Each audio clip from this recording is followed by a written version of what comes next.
हमारे चैनल को सब्सक्राइब करें और बेल आइकन दबाएं।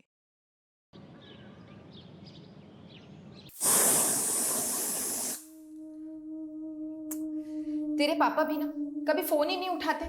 चल। हाय विशु, अभी तक स्कूल यूनिफॉर्म नहीं पहनी? स्कूल नहीं जाना है क्या?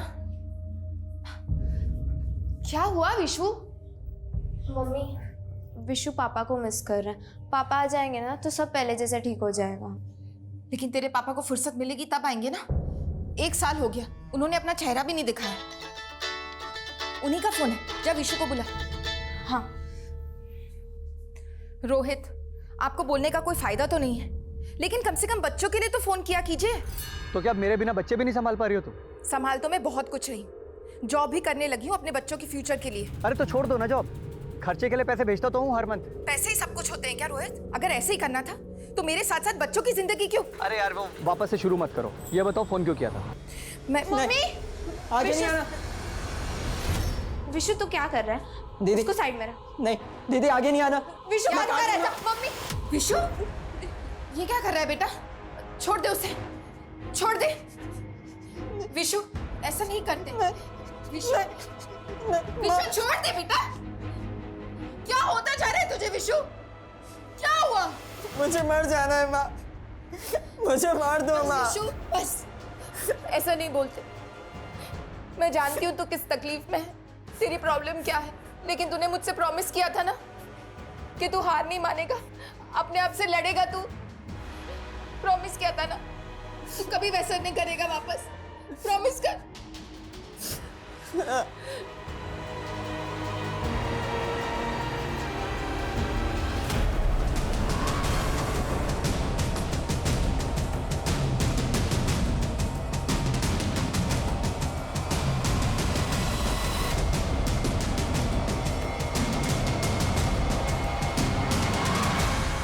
मालिक की मनमानी नहीं चलेगी, नहीं चलेगी, नहीं चलेगी। कोयल को इंसाफ दो, इंसाफ दो, इंसाफ दो। ना इंसाफी मालिक हाय हाय। हाय हाय हाय। कोयल को इंसाफ दो, इंसाफ दो, इंसाफ दो। मालिक की मनमानी नहीं चलेगी, नहीं चलेगी, नहीं चलेगी। कोयल को इंसाफ दो, इंसाफ दो, इंसाफ दो। मालिक की मनमानी नहीं चलेगी। बहुत हो चुका सत्याग्रह, सब अपने अपने काम पर जाओ वरना। कोई भी काम पर नहीं आएगा जब तक आप कोयल को वापस काम पर नहीं रखते। हमें से कोई काम नहीं करेगा। आपने इसे काम पर से सिर्फ इसलिए निकाल दिया क्योंकि प्रेग्नेंट है। एक होने वाली माँ को काम करने का हक नहीं होता क्या? ओके, मैं समझौता करने के लिए तैयार हूं। अपने लीडर को अंदर भेज दो। मैं देखती हूँ क्या कहता है। कोयल तू डरना मत, हम तेरे साथ नाइंसाफी नहीं होने देंगे। मैं आती हूँ।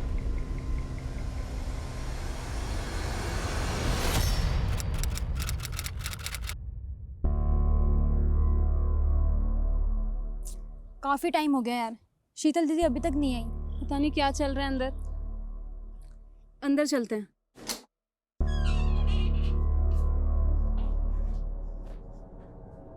क्या है ये? शीतल दीदी कहाँ है? शीतल दीदी। अरे क्यों शीतल और कोयल के चक्कर में अपने पेट पर लात मारते हो? जाओ अपना काम करो। हमने पूछा शीतल दीदी कहाँ है?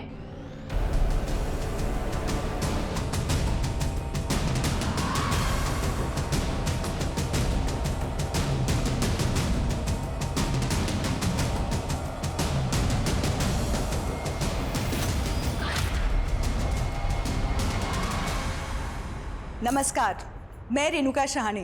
क्राइम पेट्रोल सतर्क की इस नई श्रृंखला गुमराह बचपन में आपका स्वागत करती हूँ। हमारे समाज में कामकाजी महिलाओं की चुनौतियाँ हर स्तर पे बड़ी होती है, चाहे वो माहवारी के 4 दिन हो या गर्भावस्था के 9 महीनों की शारीरिक पीड़ा। लेकिन इससे कई ज्यादा चुनौतीपूर्ण तो परिवार और बच्चों की परवरिश का जिम्मा होता है, जो पुरुषों के मुकाबले महिलाओं पे ज्यादा होता है। और इसमें हमेशा बैलेंस बनाए रखना आसान नहीं होता। संघर्ष की कहानी हम सब की एक जैसी होती है, लेकिन ये तो इंसान पे निर्भर करता है कि उसकी जीवन शैली कैसी है। इंसान की एक कमी अक्सर दूसरी कमी को जन्म देती है, और इन कमियों का बढ़ता सिलसिला कभी कभी उस अनचाहे अपराध की ओर ले जाता है जिसे हम कभी अपने जीवन में स्थान नहीं देना चाहते। लेकिन इस केस की व्यथा एक डरा देने वाला अनुभव है जो सिर्फ एक इंसान और एक परिवार तक सीमित नहीं है। ये केस आज परिवारों और समाज पे हो रहे उस बुरे असर के प्रति हमें आगाह करता है जो कहीं ना कहीं हमारी लापरवाही और गलती से ही पैदा हो रहे हैं। ये एक ऐसी चेतावनी है जिसे अनसुना करना हमारे परिवार और समाज के लिए बहुत घातक सिद्ध हो सकता है। मामला बहुत ही सेंसिटिव है। इंटेलिजेंस का कहना है कि हमारे डिस्ट्रिक्ट में स्लीपर सेल्स पनप रहे हैं जो किसी भी टेररिस्ट एक्टिविटी को अंजाम दे सकते हैं। हम इसको बिल्कुल भी लाइटली नहीं ले सकते। हमें करंट केसेस पे काम करने के साथ साथ हमारे एरिया में जितने भी होटल्स हैं, गेस्ट हाउस हैं, उनमें रुकने वालों की डिटेल्स डेली बेसिस पे वेरीफाई करनी होगी। और साथ ही पिछले 6 महीने में हमारे एरिया में जितने भी नए किराएदार आए हैं, शॉपकीपर्स आए हैं या जो कोई भी संदिग्ध है, उनकी लिस्टिंग करनी होगी। ओके सर, हम ये सारी इंफॉर्मेशन गैदर करते हैं। और याद रहे, ये बात लीक नहीं होनी चाहिए कि इस दौरान हम इतनी एहतियात क्यों बरत रहे हैं। Clear sir? मूव।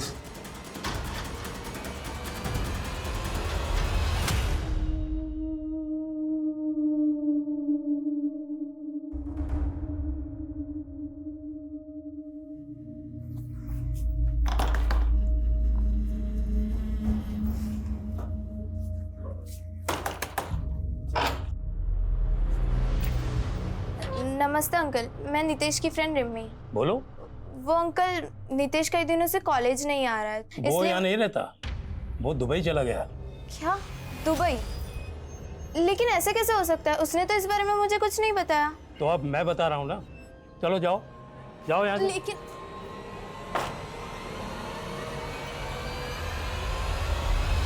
नितेश, तुम आजकल इतने चुप चुप क्यों रहते हो? कुछ प्रॉब्लम है क्या? रिमी, जब मैं 7 साल का था मेरे पेरेंट्स चल बसे और मेरे चाचा, मैं उन्हें अब खलने लगा हूं। मेरे साथ ऐसे बात करते हैं जैसे मुझे पढ़ाकर मुझ पर एहसान कर रहे हैं। मुझे तो लगता है कि मेरे पेरेंट्स की प्रॉपर्टी के लिए कहीं वो मुझे रास्ते से ना हटा दे।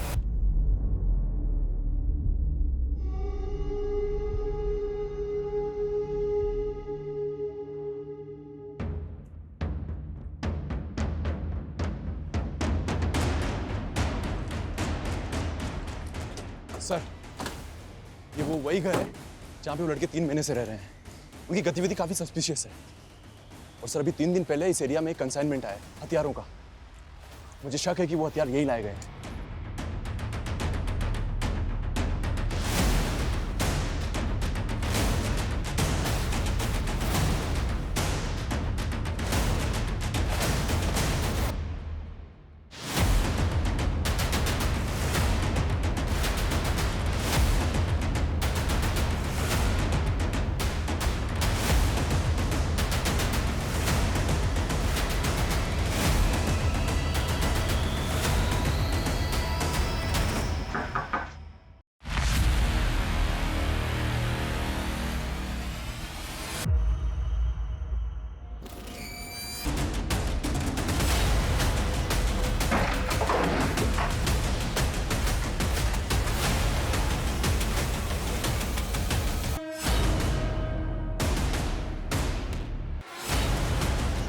वर्मा सर, ये देखो पीछे का रास्ता खुला हुआ है। हो सकता है यहाँ पर और भी लोग हो जो इस रास्ते से भाग गए हो। एक टीम लेकर इस डायरेक्शन में जाओ। Quick fast. सर। सर,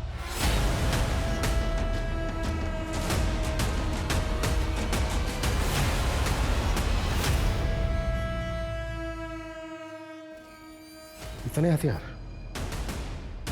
ये यहाँ कोई टेरर अटैक तो प्लान नहीं कर रहे थे। अच्छे से तलाशी लो, देखो कुछ और मिलता है क्या। क्विक।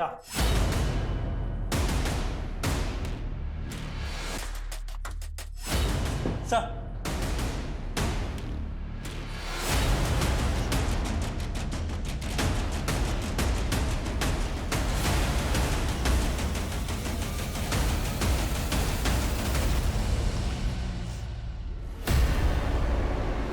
विशु, विशु, विशु उठ, विशु, विशु तो ठीक है ना? विशु, विशु, पापा, विशु, मम्मी ने कहा था ना पापा जल्दी आ जाएंगे पापा। मम्मी मम्मी मम्मी भी आ जाएंगी। रुक रुक, मैं कॉल करता हूँ। मम्मी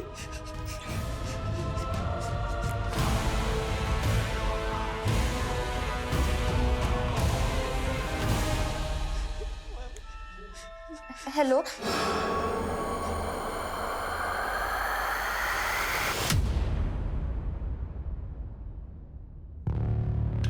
ये सारे के सारे हथियार बहुत ही एडवांस्ड हैं। लगता है बॉर्डर पार से आए होंगे। सर वो मरने वाले क्रिमिनल्स की पहचान नहीं हो पाई और वो पीछे के दरवाजे से कौन भागा था ये भी पता नहीं चला। वो घर किसका था पता क्या? सर वो एक NRI का घर है जो सालों से बंद पड़ा था। शायद इसीलिए उन क्रिमिनल्स ने उसे अपना अड्डा बना लिया। वो क्रिमिनल्स कौन थे, उनका मकसद क्या था? और उस घर में इतने सारे लड़कों के फोटोग्राफ मिला, इन फोटो पर कोड लिखे होना। हमें मारे गए क्रिमिनल्स के साथ साथ इन सबकी भी पहचान पता करनी है, हर शख्स को आइडेंटिफाई करना है और उस NRI की बैकग्राउंड भी खंगालो जिसके घर में अड्डा बनाकर बैठे थे। Okay sir. सर एक लड़की आई है, उसकी माँ मिसिंग है। सर हमने उसकी कंप्लेंट भी लिखी है लेकिन वो आपसे मिलने की जिद कर रही है। सर प्लीज मेरी मम्मी को जल्दी से ढूंढ दीजिए। मेरे पापा भी यहाँ नहीं रहते और तो और मेरे छोटे भाई की तबीयत भी खराब है। आप दोनों अकेले अरे बेटा नहीं, बेटा बेटा बिल्कुल भी आप घबराओ मत, बिल्कुल मत घबराओ बेटा। हम आपकी मम्मी को ढूंढ लेंगे। बेटा आपने अभी कहा कि आपके पापा यहाँ नहीं रहते, तो फिर कहाँ रहते हैं आपके पापा?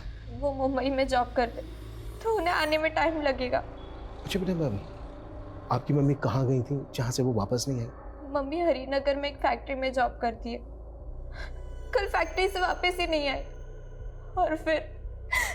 कौन सी फैक्ट्री में जॉब करती है आपकी मम्मी? सर शीतल दीदी को लेके हम लोग बहुत परेशान हैं। कल दोपहर में वो हमारे साथ यहीं धरना कर रही थी मालिक के खिलाफ। धरना? जी सर, वो हमारा मालिक बहुत खराब इंसान है। उसने कल दीदी को समझौते के लिए कैबिन में भी बुलाया था। हमारे सामने ही दीदी अंदर गई थी लेकिन वापस नहीं लौटी।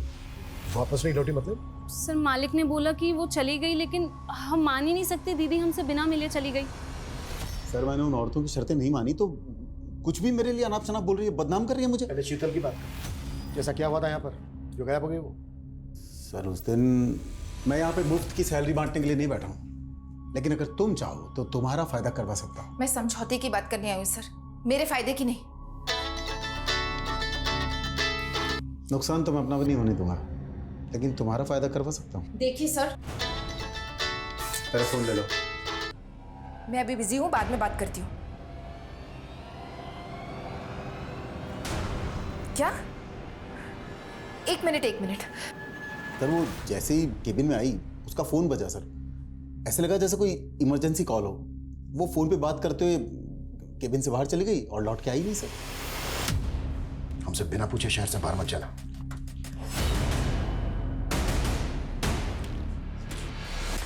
ये आदमी मुझे शक्ल से ही कभी ना लग रहा है। इसके कारनामे पता करो और शीतल के कॉल रिकॉर्ड्स निकालो, चेक करो जैसे कि ये बोल रहा है। शीतल को कोई कॉल आया था क्या जिस दरमियान वो यहाँ पर थी? और हाँ, शीतल के घर पे एक लेडी कांस्टेबल तैनात कर। उसकी बेटी रिमी बोल रही थी कि वो और उसका भाई घर पे आ। Okay sir. विशु प्लीज खा ले, मम्मी आ जाएंगी। नहीं दीदी मुझे नहीं खाना। विशु प्लीज कुछ खा ले। नहीं खाना, मुझे नहीं खाना। विशु रुक प्लीज। विशु पापा बेटा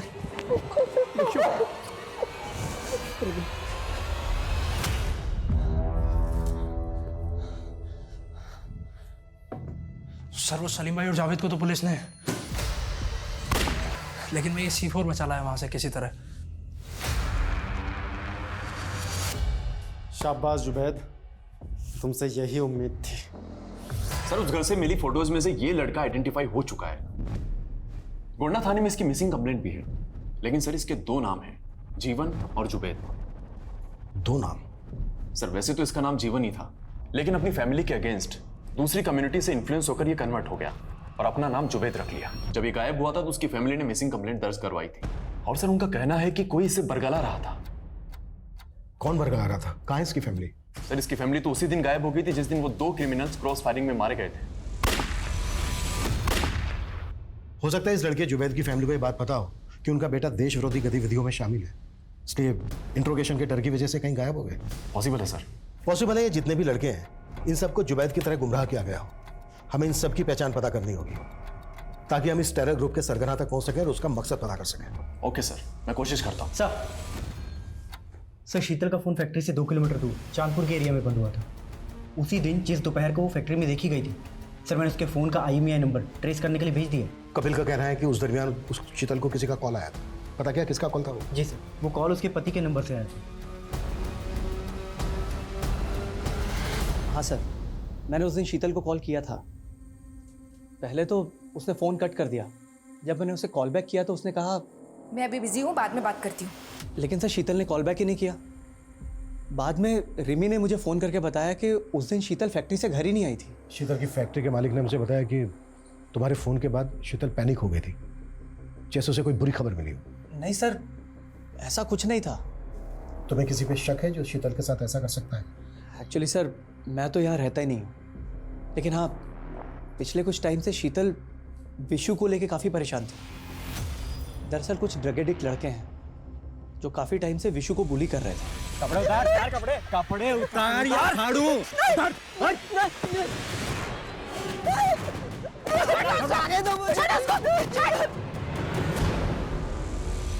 मुझे लगता है उन लड़कों ने ही शीतल के साथ कुछ। विशु बेटा, कौन लड़के थे वो जो परेशान कर रहे थे आपको? अमन और उसका दोस्त मुन्ना पहले मेरे ही स्कूल में पढ़ते थे। स्कूल में ड्रग्स लेते हुए भी पकड़े गए थे। कहाँ रहते हो? उनका एड्रेस नहीं मालूम। आप हमें ये बता दो कि वो दोनों कहाँ पढ़ते थे, वहाँ से हम पता कर लेंगे एड्रेस। हाँ sir, rainbow high school.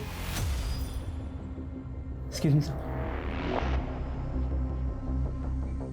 Sir, Chandpur इलाके के तालाब में एक औरत की लाश मिली।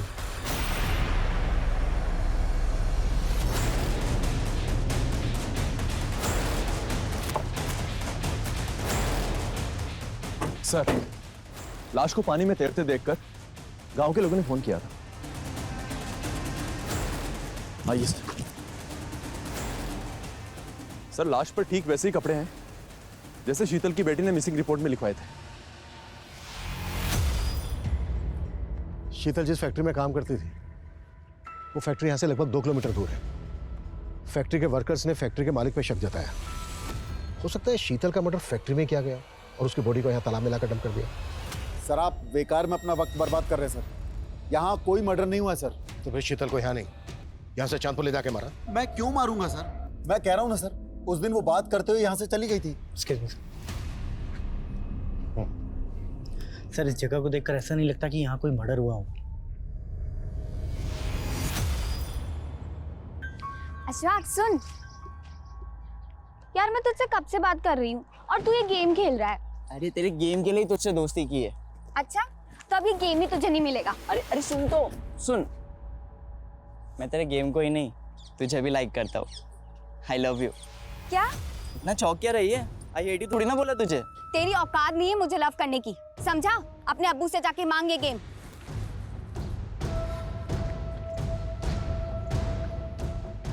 चल आजा मेरे साथ, गेम भी मिलेगा और लड़की भी। पोस्टमार्टम रिपोर्ट के मुताबिक शीतल के सर पर पत्थर के टुकड़ों के ट्रेसेस मिले हैं। मतलब पहले शीतल के सर पर पत्थर से वार किया गया। सर, रिपोर्ट के मुताबिक तो शीतल मौत के पहले सेक्सुअली एक्टिव थी। सर, हो सकता है कि उसका किसी ने रेप किया हो और लाश को तालाब में फेंकने की वजह से रेपिस्ट का DNA वाइप आउट हो गया। पोस्टमार्टम रिपोर्ट रेप कंफर्म नहीं करती है। अगर शीतल सेक्सुअली एक्टिव थी तो डेफिनेटली अफेयर चल रहा था उसका किसी के साथ, क्योंकि पिछले 1 साल से उसका पति रोहित मुंबई में था। सर, शीतल के कॉल रिकॉर्ड्स में इस भगत बिष्ट नाम के आदमी का नंबर मिला है। और सर, जिस तरह से शीतल इसे फ्रीक्वेंटली कॉल किया करती थी, सर हो सकता है कि वो अफेयर इन दोनों के बीच में। भगत बिष्ट।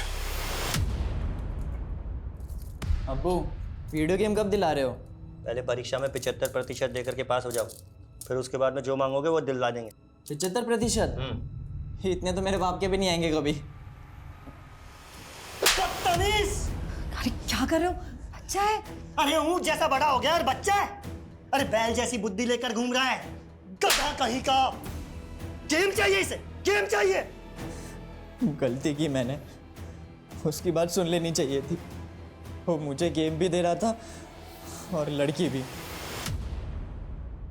लड़की? कौन से गुल खिला रहा है तू? कौन भर रहा है तुझे? बोलता क्यों नहीं? ये क्या बोल रहे हैं सर? शीतल का मर्डर हो गया? क्या रिश्ता था तुम्हारा शीतल के साथ? सर वो मेरी कंपनी में सेल्स ट्रेडर थी और कुछ नहीं।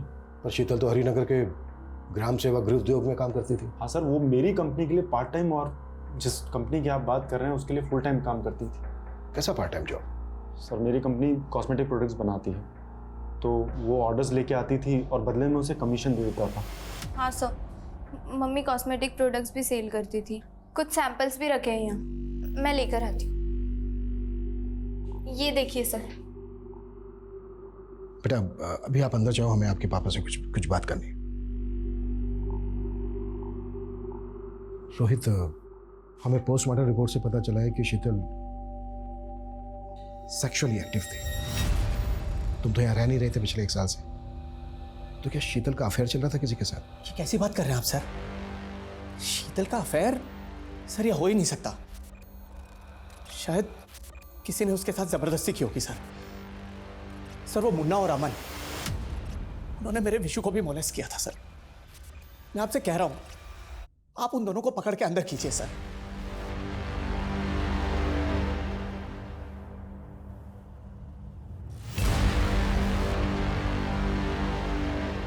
सर हम शीतल के अफेयर की थ्योरी बना रहे थे, लेकिन मुझे लग रहा है उसके पति का मुंबई में अफेयर होगा। सर ये सरिता है, इसका नंबर हमें रोहित की सीडीआर में मिला। दोनों काफी टच में थे और शीतल की हत्या के 15 दिन पहले से सरिता का नंबर कनाडा में एक्टिव है। सरिता और शीतल के पति रोहित के बीच क्या चल रहा था, ये सब कुछ अच्छे से पता करो। और एक्सक्यूज मी।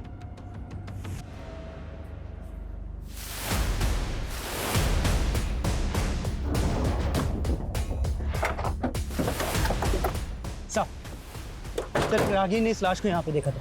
सर ये उसी लड़के जुनैद की लाश है जिसकी फोटो हमें उन लड़कों की फोटोज में मिली थी। ब्लड सूखा हुआ है, लगता है इसका मर्डर काफी पहले हुआ है। हाँ शायद ये लड़का हमारे रडार में आ चुका था, इसी वजह से टेरर ग्रुप ने इसको मार दिया। इस टेरर ग्रुप को कौन रन कर रहा है, मकसद क्या है उनका, अभी तक हम ये भी पता नहीं लगा पाए। अच्छा, इस लड़के के अलावा जो बाकी लड़के थे जिनके फोटोग्राफ लेते हैं, उनकी पहचान पता करने के लिए क्या कर रहे हैं हम लोग? सर कोशिश तो जारी है। मुझे इस केस की कड़ी जल्द से जल्द जोड़नी है। Okay sir.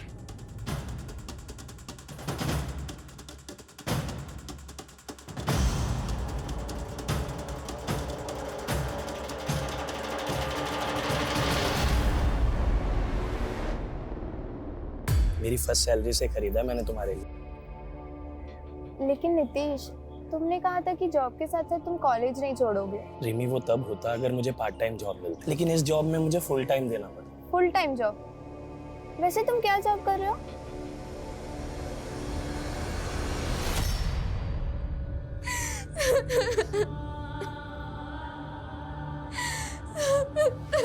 सर मैंने रोहित और सरिता के बारे में मुंबई से पता लगवाया है। सर वहाँ वो दोनों एक ही फ्लैट में रहते थे और वो भी लिव इन में। मैं शीतल को कोई धोखा नहीं दे रहा था सर, बल्कि शीतल और मैं तो एक दूसरे को डाइवोर्स नहीं, तूने सरिता के लिए शीतल को रास्ते से हटा दिया और फिर सरिता को भेज दिया कनाडा। वो भी इन्वॉल्व थी ना शीतल के मर्डर में? जी नहीं सर, सर सरिता को कनाडा में जॉब मिल गई थी इसलिए वो वहां चली गई। शीतल के मर्डर के वक्त तू भी मुंबई में नहीं था। सर मैं किसी जरूरी काम से दिल्ली गया हुआ था और मेरा यकीन कीजिए सर, शीतल और मैं सच में एक दूसरे से डाइवोर्स लेना चाहते थे। मैं जानती हूँ हमारे बीच झगड़े होते हैं, लेकिन मैंने आज तक आपके साथ कभी बेवफाई नहीं की। हमेशा अपने रिश्ते को सुधारने की कोशिश की है, लेकिन आप है कि कभी... अब मैं तुम्हें इस रिश्ते से आजाद कर रहा हूं, डाइवोर्स दे दो मुझे।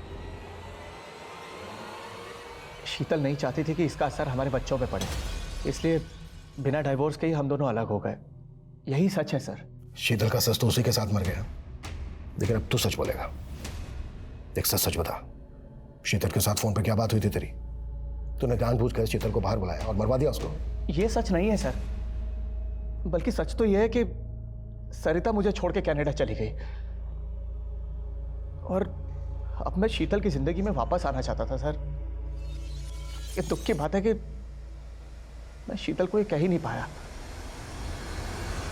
शीतल लंबे समय से अपनी शादीशुदा जिंदगी को सफल बनाने की कोशिश कर रही थी, लेकिन दो लोगों का रिश्ता कभी एक की कोशिश से नहीं सुधर सकता। क्या शीतल का गुनहगार उसका पति था, या शीतल के उस साहस को आघात पहुंचाया गया था जहां वो अपने बॉस कपिल के अन्याय के खिलाफ आवाज उठा रही थी, या ये उस कोशिश का दुखद परिणाम था जहां शीतल मुन्ना जैसे ड्रग पेडलर के खिलाफ खड़े होकर युवा पीढ़ी को ड्रग्स के अंधकार से दूर रखना चाहती थी। लेकिन इन एंगल्स के अलावा नितेश के गायब होने का रहस्य भी अभी तक अनसुलझा था। वहीं पुलिस ने एक टेरर ग्रुप के खिलाफ भी एक मुहिम छेड़ी हुई थी और इसमें ऐसे कई खुलासे होने वाले थे जो चौंकाने वाले थे। सर, जिन लड़कों की फोटोज हमें मिली है उनमें से ये एक लड़का नितेश इसी इलाके में रहता है। शीतल की बेटी रिम्मी के साथ पढ़ता है और शीतल के घर इसका काफी आना जाना भी था। हाँ सर, नितेश मेरा अच्छा दोस्त था। मैं काफ़ी दिनों से उसके बारे में पता करने की कोशिश कर रही थी, लेकिन कुछ पता नहीं चला। हमें शक है कि नितेश एक टेरर ग्रुप से जुड़ा था। नहीं सर, वो तो बोलता था कि उसे अपने चाचा से खतरा है। उसके चाचा ने उसके पेरेंट्स की सारी प्रॉपर्टी हथिया ली थी।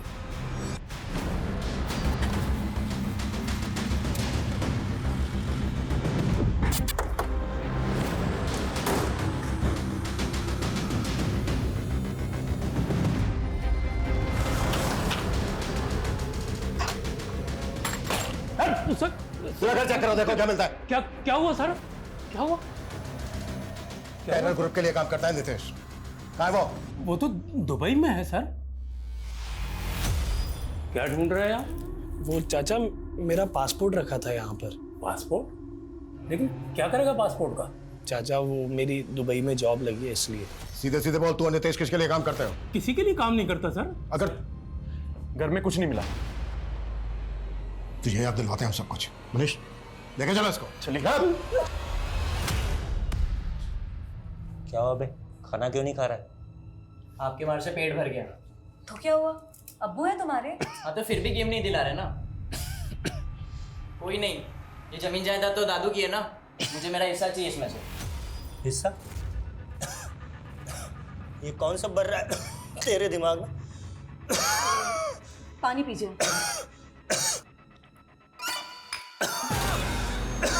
क्या हुआ? क्या हुआ? क्या हुआ आपको?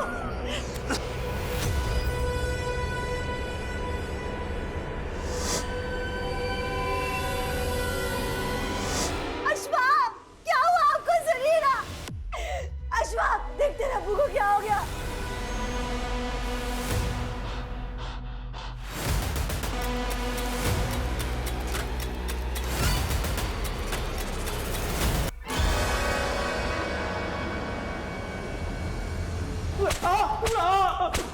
अभिषेक, मैं बता दो सर। मानता हूँ विशु की मम्मी ने हम दोनों को अंदर करवाने की कोशिश की थी, पर हमने नहीं मारा उन्हें। तू और तेरे दोस्त अमन मोलेस्ट करते थे ना विशु को? नहीं सर, वो तो हमारे पैसे नहीं दे रहा था, तो हम बस डरा रहे थे उसे सर। किस बात के पैसे? हमने सर उसे माल बेचा था। तो विशु ड्रग्स लेता था? मानता हूँ सर, हमने उसे ड्रग्स लेना भी सिखाया, पर उसकी मम्मी के साथ सर हमने कुछ नहीं किया सर। ये जब तक सच नहीं खुले ना, कटास साले। नहीं सर। विशु बेटा, आप ड्रग लेते थे? बोलो बेटा। सर, विशु ने उस दिन के बाद से कभी ड्रग्स नहीं ली। विशु बेटा, ये तो बहुत अच्छी बात है, लेकिन बेटा अमन का पता नहीं चला है हमें अभी तक। आपको पता है कहाँ है अमन?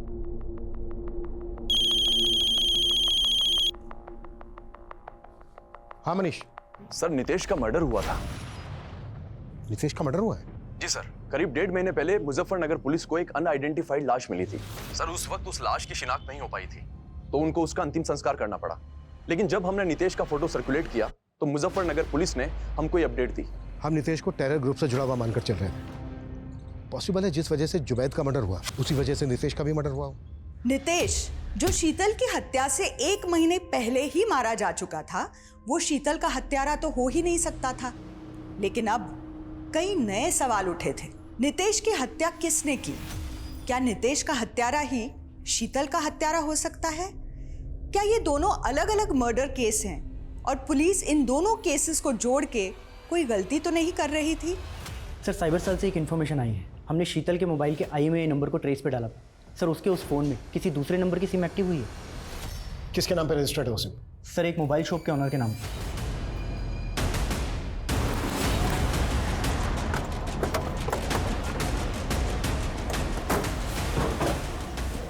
सर मैंने तो ये फ़ोन बेचने के लिए ख़रीदा था, ये टूटा हुआ था।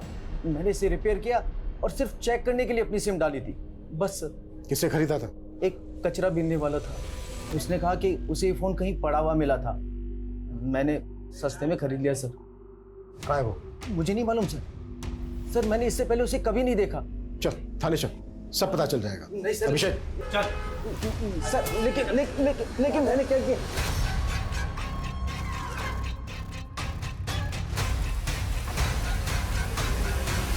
सर मोबाइल शॉप ओनर ने रैक पिकर का ये स्केच बनवाया है। कहना मुश्किल है कि ये आदमी एग्जिस्ट भी करता है। वो शायद हमें घुमा रहा है। नितेश के चाचा के खिलाफ भी कुछ नहीं मिल रहा है। क्या शीतल का मर्डर केस वाकई में टेरर ग्रुप से कनेक्टेड हो सकता है? सर नितेश के केस में एक और बात बड़ी अटपटी है। नितेश का फोन ऑफ हुआ था सहारनपुर के जमुना मार्केट के आसपास और उसकी लाश मिली मुजफ्फरनगर में, जो यहाँ से काफी दूर है। अगर हम ये मान लें कि नितेश को मारने के बाद उसकी लाश को मुजफ्फरनगर में डंप किया गया और फोन बंद हुआ था उसका जमुना मार्केट में, मतलब हो सकता है नितेश का मर्डर जमुना मार्केट के आसपास ही हुआ हो। वर्मा, जमुना मार्केट के आसपास जितने भी CCTV है सब खंगालो, लीड वहीं से मिलेगी। Okay sir. सर ये कॉस्मेटिक बिजनेस वाला भगत बिष्ट, सर ये अपना ऑफिस बंद करके पता नहीं कहाँ भाग गया। व्हाट? ज्योति नगर में अकेला रहता था और अब इसके घर पे भी ताला लगा हुआ। हम मान कर चले थे कि शीतल के साथ उसका अफेयर और वो बैकग्राउंड खंगालो इसके। सर बेटा तुम लोग सोच रहे थे कि तुम्हारे पापा मुंबई जॉब के लिए गए हैं, लेकिन मैं तुम लोगों से बहुत दूर चला गया था बेटा, अलग हो गया था। मैं मानता हूं मैं भटक गया था, लेकिन ये सच है कि बेटा मैं तुम लोगों के पास वापस आना चाहता था। काश कि मैं पहले वापस आ जाता तो ये सब कुछ होता ही नहीं। अपने पापा को माफ कर दो।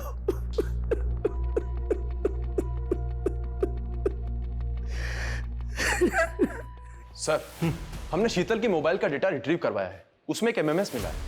प्ले करो। श्योर। सर ये MMS करीब 2 महीने पहले शीतल के नंबर पर एक फेक आईडी के नंबर से भेजा गया था। इसमें लड़के और लड़की दोनों का फेस मिला। अगर ये MMS फेक आईडी के नंबर से भेजा गया है तो क्या शीतल को कोई ब्लैकमेल कर रहा था? लेकिन सर इस वीडियो को देखकर ये क्लियर नहीं है कि ये शीतल ही होगी। अगर ये शीतल नहीं है तो फिर ये दोनों हैं कौन?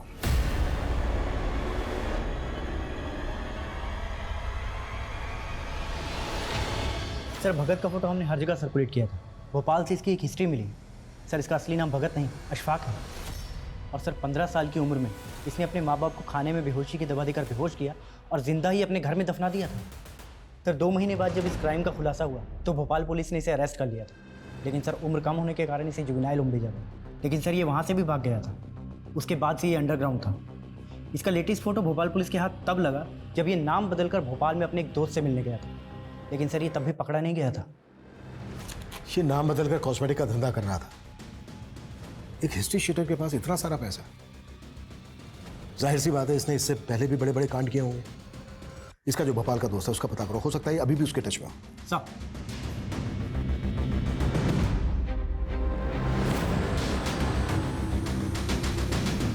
सर जमुना मार्केट की वाइन शॉप की फुटेज में नितेश शीतल के बेटे के साथ कैप्चर हुआ था और उसकी फोन की लास्ट लोकेशन भी यहीं की थी। विशु बेटा, जिस दिन तुम जमुना मार्केट में नितेश के साथ थे उसी दिन मर्डर हुआ उसका। किसने मारा उसको? मैंने कुछ नहीं किया सर। हाँ लेकिन उसको मारा किसने? अच्छा ये बताओ कि तुम जमुना मार्केट से नितेश के साथ कहाँ गए थे? देखो सर मेरे बेटे ने कुछ नहीं किया है। लेकिन वो जानता है, बस बता नहीं रहा है। और हमें शक है कि वो नितेश के मर्डर में भी इन्वॉल्व है। सर मैं सच कह रहा हूँ, मेरे बेटे विशु ने किसी को नहीं मारा है। लेकिन हाँ, मैंने आपसे एक झूठ जरूर बोला था। सर उस दिन मेरी शीतल से बात हुई थी। क्या बात हुई थी? मैं अभी बिजी हूँ, बाद में बात करती हूँ। 1 मिनट शीतल, रिमी ने मुझे कॉल किया था।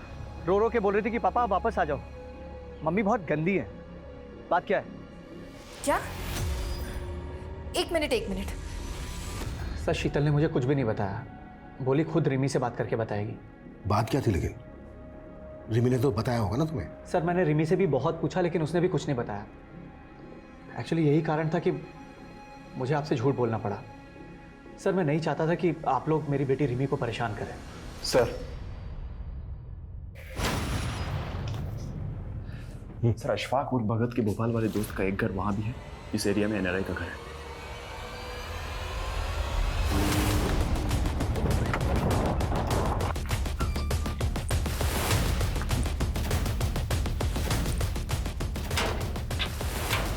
तोड़ो।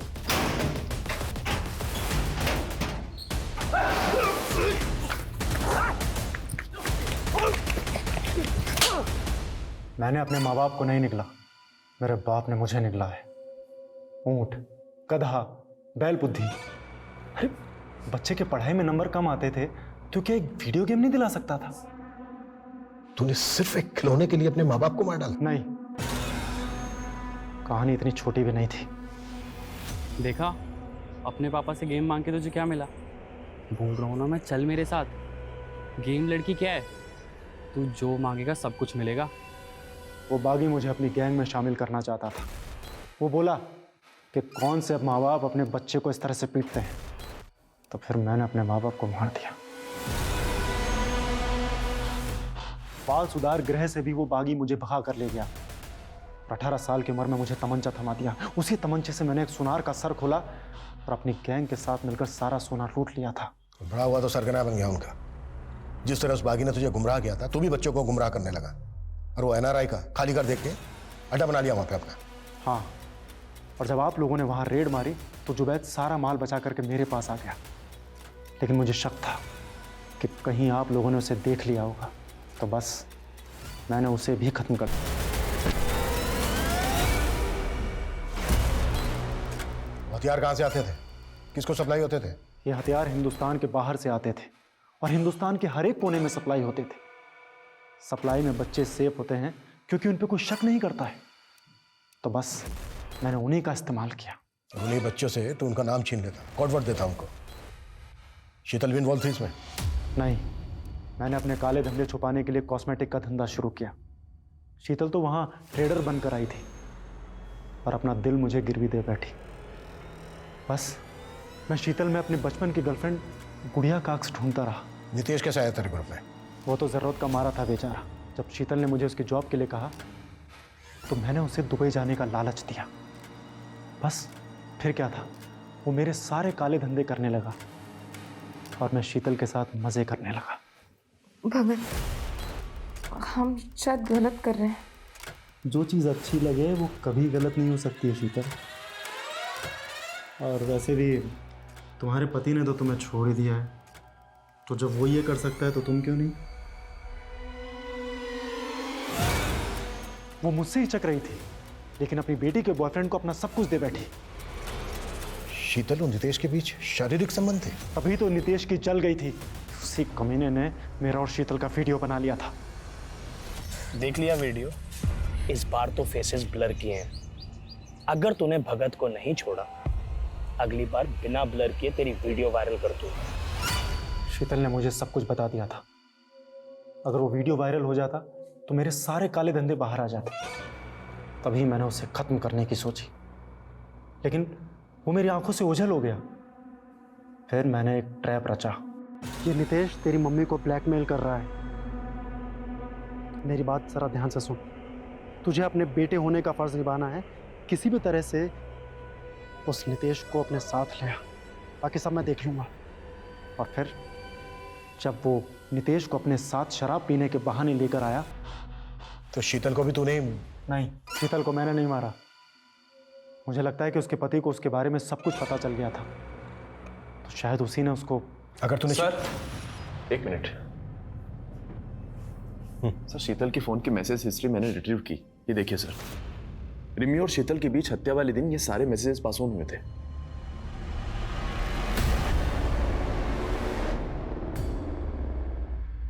तुम अपनी मम्मी को मारने के बाद उन्हीं की मिसिंग कंप्लेंट फाइल करवाने हमारे पास आ गई, क्योंकि उन्होंने मेरे दोस्त नितेश के साथ।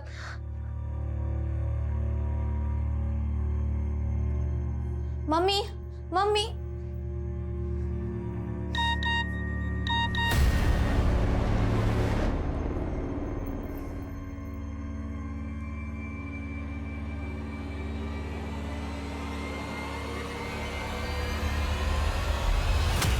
मैं नितेश के लिए 1 महीने से परेशान थी और फिर मैंने मम्मी के मैसेज हिस्ट्री और कुछ वीडियोस देखे। मैं समझ गई थी कि उनका मुझे बहुत गुस्सा आया, लेकिन मैंने उनसे कुछ नहीं कहा। मैंने पापा को फ़ोन कर दिया था, फिर पापा ने मम्मी को कॉल किया और मम्मी मुझे कॉल कर रही थी, पर मैंने उनका फ़ोन नहीं उठाया, तो उन्होंने मुझे मैसेज किया। मैसेज करके फैक्ट्री के पास चांदपुर बुलाया, बोली वही बात करेंगी मुझसे।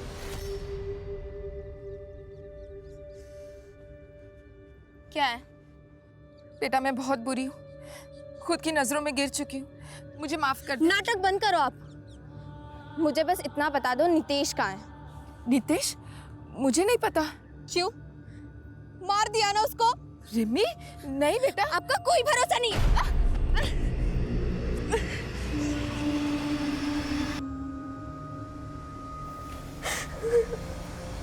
बच्चों को सही परवरिश देना शायद दुनिया का सबसे कठिन काम है। खुशहाल परिवार की परिभाषा स्वस्थ और सफल बच्चों के बिना कभी पूरी हो ही नहीं सकती, और फैमिली डिसफंक्शनल हो तो वहां बच्चों के भटकने की संभावना कहीं ज्यादा होती है।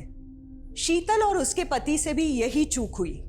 अपनी फिजिकल और इमोशनल नीड्स को पूरा करने की उनकी मृग तृष्णा उन्हें तो ले डूबी ही, पर उनके बच्चे भी अपराध के अंधकूप में खो गए। एक सजग माता पिता को हर पल ये ध्यान रखना पड़ता है उनके बच्चे किसके संग उठते बैठते हैं, वो क्या देखते पढ़ते हैं, सोशल मीडिया पे उनकी गतिविधि, उनके डिजिटल फुटप्रिंट्स क्या हैं। अगर आप माता पिता हैं तो सोचिए, जितना वक्त आप अपने बच्चों को दे रहे हैं, क्या वो पर्याप्त हैं? क्या वो सही राह पे हैं? क्योंकि parenting is a 24 hour job.